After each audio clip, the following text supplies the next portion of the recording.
Hi, I'm Jonas Forslund from EVLI Bank's Equity Research. Today I have with me Casimir Lindholm, who is the CEO of Eltel. Welcome. Thank you. Eltel released its Q1 report today. Could you walk through the main points of the Q1 result? Yes, thank you. It was the fifth quarter in a row where we improved our result compared to the comparison period. We have delivered a good first quarter.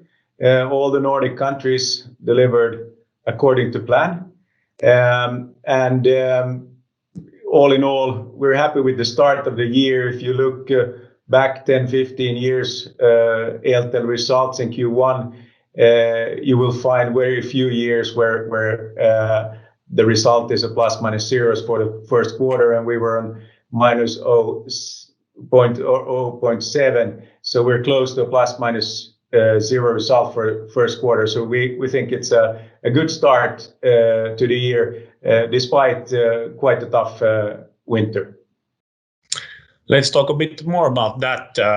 What is the impact you've seen from COVID and the relatively harsh winter that we have had?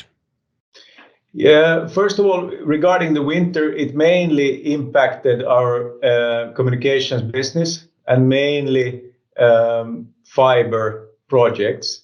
And the reason is that, of course, when the ground is iced, we can't do the excavation, the digging. So that meant that we were forced to postpone the starting of the season compared to example 2020 Q1. And you can see that mainly from the net sales and result in fiber in communication in Finland and in Norway. Those are the ones where you see it more clearly compared to last year. Then it's a bit twofold, the winter, in that sense that then on the power side, for example, in Finland, winter conditions and low temperatures are actually positive because we can move heavy machinery in difficult terrains, for example, and build overhead lines in quite favorable winter conditions. And that goes also for dismantling projects where we're dismantling old lines and so forth. There it's actually positive. So it's a bit twofolded, and you can see that from the results in Finland, where Finland started the season in a good way, the first quarter, and we're partly then helped on the power side because of the winter conditions. Then regarding COVID-19, we have been impacted in Q1, both in the Nordics, but especially in Poland and partly in Germany as well. I think there are many aspects to it. One example is in Norway, the restrictions were quite heavy, and roughly 20,000 stores and malls were closed down. So that then affects our customer's customer, and then that has an effect, for example, on fiber to business projects from our perspective. COVID-19 as such has also postponed some of our big projects that we're finalizing in, for example, in Poland. And COVID-19 has impacted our sick leave. So we are roughly 2% higher in sick leave in Q1. And 1% of that roughly is due to quarantine situations as an effect of COVID-19. So it is more, I would say, more impact than last year. But then on the other hand, we see that the vaccine programs are being implemented in the Nordic countries, especially in a good way, and we see that this situation will improve clearly going forward this year. During Q1, you agreed to divest your German high voltage business. Could you tell us a little bit about this deal and the logic behind it?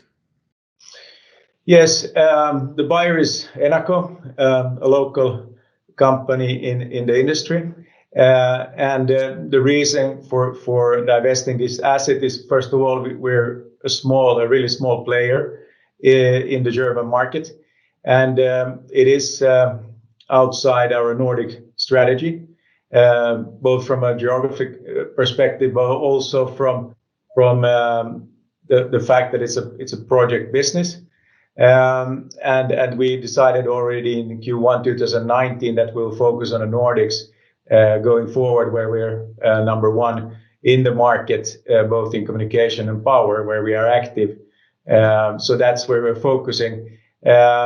This deal was signed then in Q1, and we're planning to close it during Q2.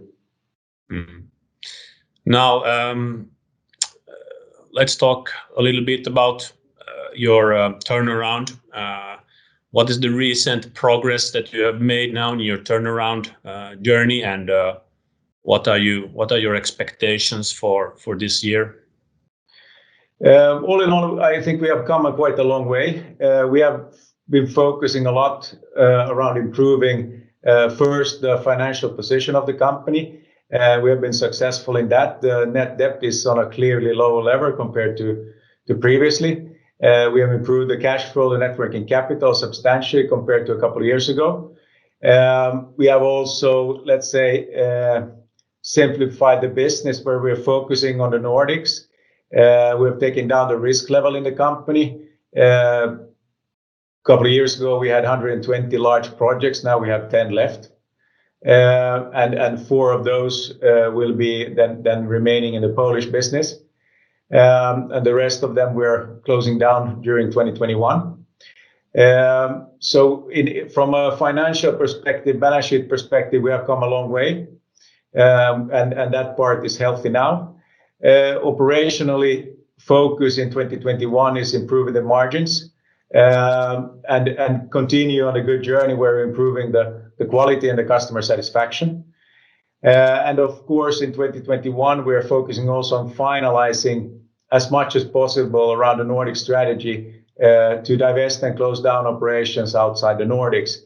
And then in that sense, 2021 is a lot about securing a platform for then future growth, so that we are financially and operationally ready for both organic growth and possibly growth through M&As then in 22 and 23.